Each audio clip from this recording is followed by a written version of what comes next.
Hello दोस्तों, आज की वीडियो में हम इंग्लिश पेडागोजी से रिलेटेड कुछ इम्पोर्टेंट कंसेप्ट्स के बारे में बात करेंगे। सबसे पहले हमारा नाउन। नाउन क्या होता है? किसी भी ने जो कोई भी किसी पर्सन, प्लेस, थिंग का जो नाम होता है, आइडिया, तो वो हमारा नाउन की कैटेगरी में आता है। तो जैसे वो टीचर का नाम भी हो सकता है, स्कूल का हो सकता है, बुक का, या फिर कोई आइडिया हो जाता है, कोई भी फीलिंग हो जाती है, तो वो हमारे सब नाउन की कैटेगरी में आते हैं। उसके बाद आता है प्रोनाउन। नाउन को जो है बार बार रिपीट ना करना पड़े, इसके लिए उसकी जगह पे कुछ वर्ड्स यूज करे जाते हैं जिसे हम प्रोनाउन कहते हैं, जैसे आई, यू, ही, सी, इट। उसके बाद आता है हमारा वर्ब। वर्ब क्या होता है? कोई भी एक्शन वर्ड्स क्या होते हैं? वर्ब होते हैं, जिसको काम वाले शब्द जिसको हम बोलते हैं। सोज एक्शन और स्टेट ऑफ बीइंग, जैसे रन, थिंक, जंप, स्टडी। तो ऐसे सेंटेंस में ऐसे वर्ड जिससे कुछ काम होने प्रदर्शित होता है तो उन्हें हम वर्ब कहते हैं। उसके बाद आता है हमारा एडवर्ब, जो वर्ब को क्वालिफाई करते हैं। एडवर्ब खुद को भी क्वालिफाई करते हैं और वर्ब को भी क्वालिफाई करते हैं। तो जो वर्ड एडवर्ब और वर्ब दोनों को क्वालिफाई करते हैं उन्हें हम एडवर्ब कहते हैं। For example, quickly, yesterday, very. तो क्विकली क्या होता है? कैसे, और वैन मतलब टाइम, कब हुआ, एक्सटेंट कितना हुआ, ज्यादा हुआ या कम हुआ। सी क्विकली फिनिश द टेस्ट, उसने क्या करा? फिनिश करा टेस्ट। कैसे करा? जल्दी से। तो यहाँ पे जो है ये वर्ब को क्वालिफाई कर रहा है कि जो उसने टेस्ट फिनिश किया वो जल्दी किया है, देरी से किया है, इस चीज को वो कर रहा है। तो ये हमारे मोस्टली क्या होता है, जब भी हम उस सेंटेंस की हिंदी बना के देखेंगे और पूछेंगे कि हाउ, कैसे हुआ, कि कैसे हुआ, कब हुआ, इस तरह के क्वेश्चन अगर पूछते हैं और उसका जो रिप्लाई आता है, अगर वो वर्ड उस सेंटेंस में मौजूद है, तो इसका मतलब वही एडवर्ब है। उसको पहचानने का ये आसान तरीका है। तो हमें याद रखना है कि अगर एडवर्ब को पहचानना है तो क्वेश्चन पूछेंगे कि कैसे हुआ, कब हुआ और कितना हुआ, इस तरीके के क्वेश्चन पूछेंगे, जिसका जो वो रिप्लाई मिलेगा वही हमारा एडवर्ब होगा। नेक्स्ट है हमारा एडजेक्टिव। एडजेक्टिव क्या होते हैं? जो नाउन और प्रोनाउन को क्वालिफाई करते हैं। जैसे कि हमारे पास कोई बॉल है, तो वो किस कलर की है? रेड कलर की है। तो नाउन को क्या कर रहा है? क्वालिफाई कर रहा है कि बॉल कैसी है? रेड कलर की है। अगर वो लार्ज है, स्मॉल है, किस तरीके की है। तो यहाँ पे जो क्वेश्चन पूछे जाते हैं नाउन से पूछे जाते हैं कि वो क्या, किस प्रकार का है, कौन है, कितने हैं, इस तरीके के क्वेश्चन पूछे जाते हैं।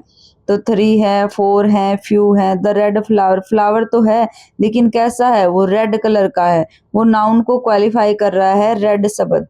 उसके बाद आता है हमारा प्रीपोजिशन। प्रीपोजिशन क्या होता है? रिलेशनशिप बताता है between noun and another word.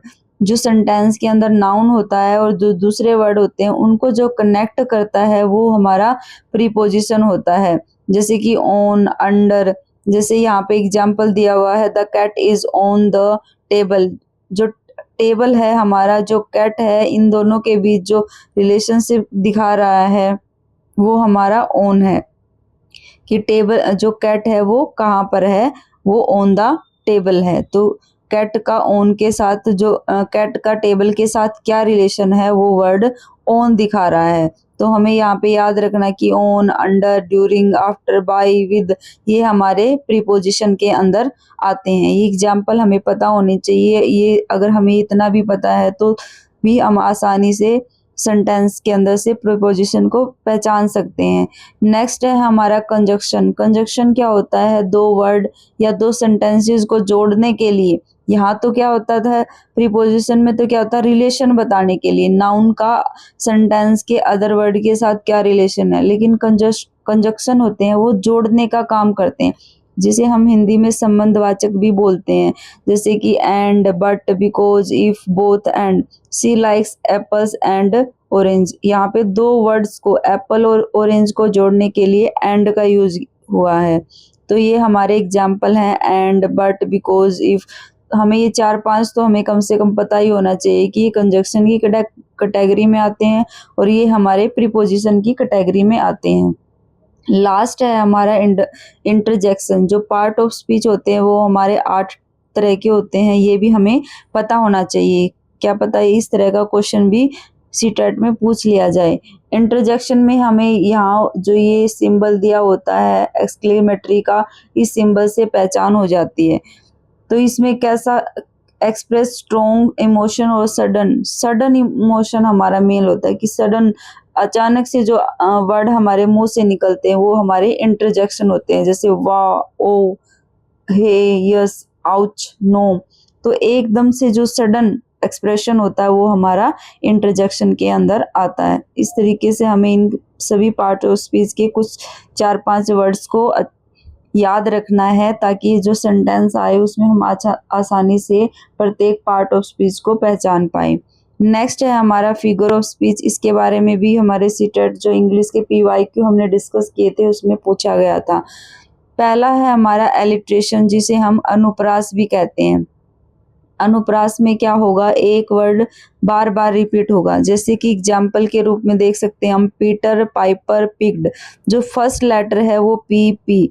तो इस तरीके से जो अनुप्रास में होता है, जो एक पहला लेटर होता है वो बार बार रिपीट होता है, तो इसका मतलब वहाँ पे एलिट्रेशन का यूज हुआ है। ये सबसे आसान होता है, जैसे सैली, सेल, सी, एस। तो इसको पहचानना बिल्कुल आसान होता है कि एक जो लेटर है वर्ड्स का, जो फर्स्ट लेटर होगा वो रिपीट होगा। जैसे बी रिपीट हुआ है, यहाँ पे क्यू रिपीट हुआ है। इस तरीके से ये हमारा एलिट्रेशन है जिसे हम अनुप्रास कहते हैं।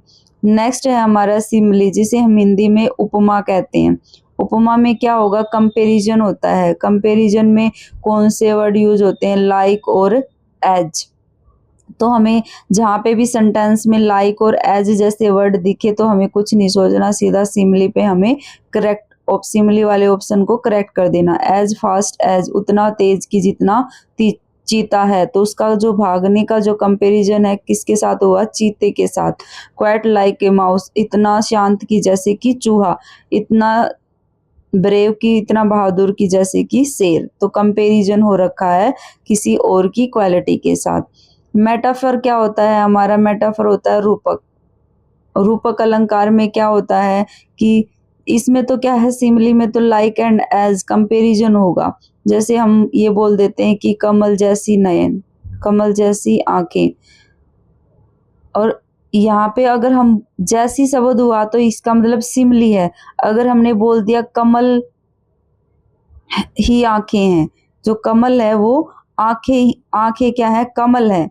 यानी कि कोई भी कंपैरिजन वाला वर्ड यूज नहीं हुआ, एज इट इज उसी चीज को बता दिया गया। जैसे कि life is a roller coaster, तो लाइफ क्या है, किसके इक्वल बताएंगे इसमें कि लाइफ किसके इक्वल है, रोलर कोस्टर के इक्वल है। उसके जैसी नहीं है, उसके इक्वल है। जो उसका जो हार्ट है वो किसके जैसा है, गोल्ड के जैसा है। जैसा वर्ड यूज नहीं होगा लेकिन इक्वल है, गोल्ड के इक्वल है। टाइम इज ए थीफ, जो टाइम है वो क्या है, चोर है। यानी कि चोर के जैसा नहीं होगा, टाइम खुद ही चोर है। इक्वल होगा, रूपक में क्या होगा, इक्वल होंगे। कंपैरिजन होगा अनलाइक थिंग्स का, लेकिन लाइक एंड एज का यूज नहीं होगा, लेकिन उस चीज को उसके इक्वल बताया जाएगा। द क्लासरूम वाज ए जू दिस आफ्टरनून, यानी कि जो क्लासरूम है वो किसके इक्वल है, जू के इक्वल है। तो इक्वल वाला हमारा मेटाफर होगा और लाइक एंड एज वाला हमारा सिमिली होगा। नेक्स्ट है हमारा पर्सोनिफिकेशन। पर्सोनिफिकेशन में क्या होता है, मानवीकरण जिसको हम बोलते हैं। मानवीकरण का मतलब है कि जो नॉन लिविंग थिंग्स हैं उनको लिविंग थिंग्स की तरह दिखाया जाएगा। फॉर एग्जाम्पल यहाँ पे दिया हुआ है, जैसे the wind whispered secrets.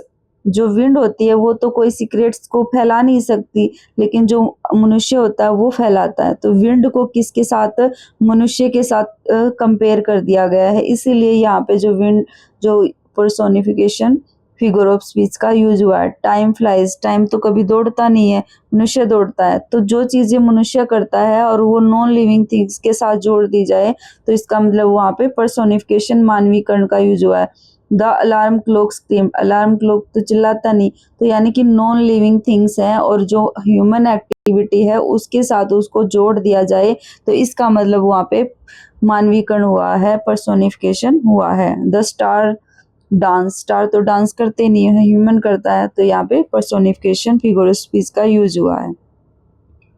Next है हमारा जो इम्पोर्टेंट जो कंजक्शंस के पेयर होते हैं, जैसे कि हमने ऊपर डिस्कस भी किया था कि कंजक्शंस क्या होते हैं, जो हमारे दो वर्ड को या फिर दो सेंटेंसेस को जोड़ते हैं, कनेक्ट करते हैं, वो हमारे कंजक्शन होते हैं। और हमें यहाँ पे क्या याद रखना है कि जब एरर का क्वेश्चन आता है तो हमें किस तरीके से उसको हैंडल करना है। जैसे कि अगर बोथ आया हुआ है सेंटेंस के अंदर, तो उसके साथ दूसरा जो वर्ड होगा वो एंड आएगा। अगर वो एंड नहीं है, उसके साथ एज वेल एज, देन, इस तरीके के वर्ड या कोई अलग वर्ड यूज हुआ है, तो वो यहीं वहीं पर वो जो एरर हमारा होगा उसी ऑप्शन का एरर होगा। जैसे कि both Ram and Shyam are present, तो बोथ के साथ एंड का यूज होगा। आइदर आया है तो और होगा। आइदर अगर हमें दिखता है सेंटेंस में, तो हमें सीधा ये दिमाग में रखना है कि हमें अब दूसरा वर्ड और ढूंढना है। बोथ के साथ एंड को ढूंढना है, नाइदर के को नोर, नॉट ओनली आया है तो बट आल्सो, तो हमें इनको पहचानना है। अगर नॉट ओनली सेंटेंस में यूज हुआ है तो दूसरा जो वर्ड का पेयर होगा वो बट आल्सो का होगा।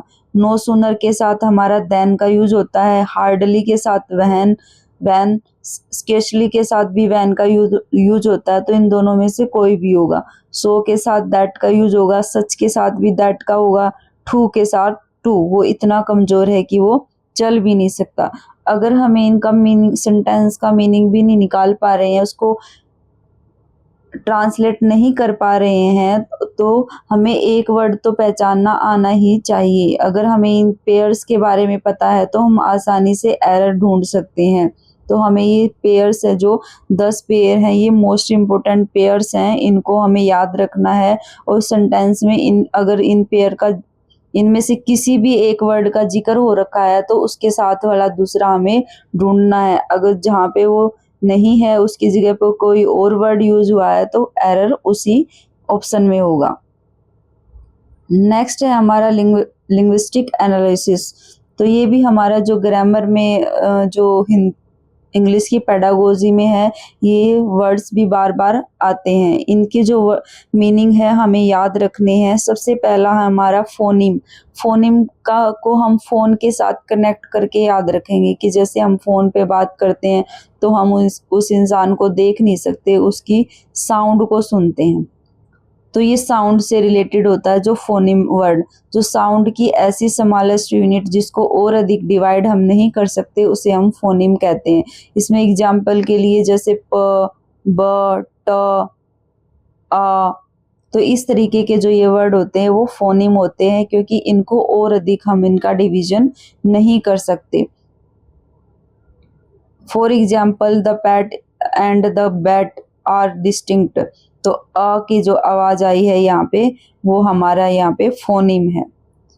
नेक्स्ट है हमारा मोर्फिम। मोर्फिम को हमें मीनिंग के साथ, एम से मोर्फिम और एम से मीनिंग, मीनिंग के साथ कनेक्ट करके याद रखना है कि जो मीनिंग की सबसे स्मॉलेस्ट यूनिट होती है वो मोर्फिम होती है। हम मोर्फिम को मीनिंग, मोर्फिम से एम से मोर्फिम, एम से मीनिंग भी याद रखेंगे तो इतने में भी हमारा काम बन जाएगा, क्योंकि बाकी ऑप्शन तो अलग अलग ही मिलते हैं। तो स्मॉलेस्ट यूनिट जिसे फर्दर डिवाइड नहीं कर सकते हम, जैसे कैट है। कैट क्या एक मीनिंगफुल वर्ड है, इसको और अधिक हम डिवाइड नहीं कर सकते, लेकिन यहाँ पे जो अनरीडेबल है वो उसमें उसको हम डिवाइड कर सकते, अन प्लस रीड प्लस एबल। तो यहाँ पे इसने बोला कि मल्टीपल मोर्फिम है, तो 1 2 3 3 मोर्फिम का यूज हुआ है, क्योंकि अन को भी नहीं हम और अधिक डिवाइड कर सकते, रीड को भी और एबल एबल को भी। तो इस तरीके से ऐसा स्मॉलेस्ट यूनिट ऑफ वर्ड की जिसको हम और अधिक डिवाइड नहीं कर सकते। नेक्स्ट है हमारा सिंटेक्स। सिंटेक्स को हमें स्ट्रक्चर के साथ रिलेट करके याद रखना है कि जिसमें ग्रामर्स के रूल और स्ट्रक्चर की बात होती है वो हमारा सिंटेक्स होता है। The study of the rules of for forming grammatical sentences. तो सिंटेक्स का सीधा सा स्ट्रक्चर के याद रखना है कि किसकी स्ट्रक्चर, ग्रामर के स्ट्रक्चर, जैसे सब्जेक्ट वर्ब ऑब्जेक्ट, और स्ट्रक्चर के साथ ही जो हमारे वर्ड होते हैं, रूल होता है। सबसे लास्ट में आता है हमारा सीमेंटिक्स। सिमेंटिक्स को भी हमें मीनिंग से रिलेट करके याद रखना है कि the study of the meaningful words की जो स्टडी की जाती है उसे हम सिमेंटिक्स कहते हैं। फॉर एग्जांपल जैसे सिनोनिम्स होते हैं, एंटोनिम्स होते हैं, तो वो हमारे सिमेंटिक्स के अंदर आएगा। मॉर्फिंग और सिमेंटिक्स दोनों ही हमारे वर्ड्स मीनिंग से रिलेटेड होते हैं। मॉर्फिंग में क्या होगा, smallest unit of meaningful words होगा, और यहाँ पे सिमेंटिक में क्या होगा, स्टडी की जाएगी मीनिंग्स की। यहाँ पे कुछ इंपॉर्टेंट कंसेप्ट्स दिखाए गए हैं, जैसे कि एक्सप्लिसिट टीचिंग, जिसे हम प्रत्यक्ष शिक्षण भी कहते हैं। इसमें क्या होता है कि जो टीचर है ना, किसी भी इंफॉर्मेशन को डिवाइड करता है स्टेप बाय स्टेप, और फिर सबसे पहले टीचर खुद करता है। तो इसमें I do, you do and we do का कंसेप्ट यूज होता है कि सबसे पहले बच्चा जो टीचर है वो खुद स्टेप बाय स्टेप करेगा, फिर बच्चों से करवाएंगे, फिर टीचर एंड बच्चे दोनों मिलके करेंगे विद गाइडेंस। तो डायरेक्ट इंस्ट्रक्शन दी जाती है एक्सप्लिसिट टीचिंग के अंदर। तो इस टीचिंग में हमें ये याद रखना है कि जो टीचिंग का मेथड होगा वो स्टेप बाय स्टेप होगा।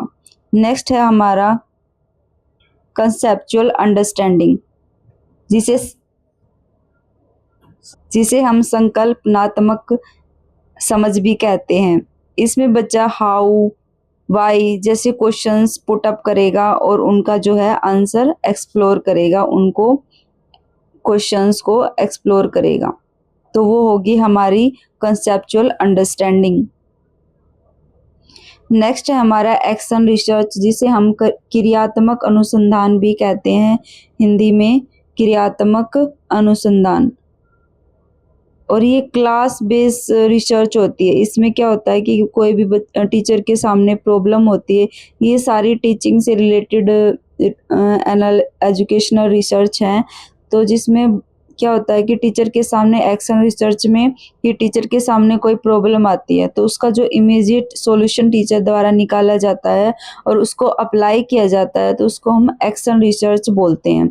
उसके बाद है हमारा अप्लाइड रिसर्च। अप्लाइड रिसर्च भी क्या होता है, एक प्रॉब्लम का सॉल्यूशन ही होता है, लेकिन इसके अंदर ये किसी एक क्लासरूम की नहीं होती, ये पूरे स्कूल की प्रॉब्लम हो सकती है या 2 से 3 स्कूलों की प्रॉब्लम हो सकती है, जिसे हम हिंदी में अनुप्रयुक्त अनुसंधान भी कहते हैं।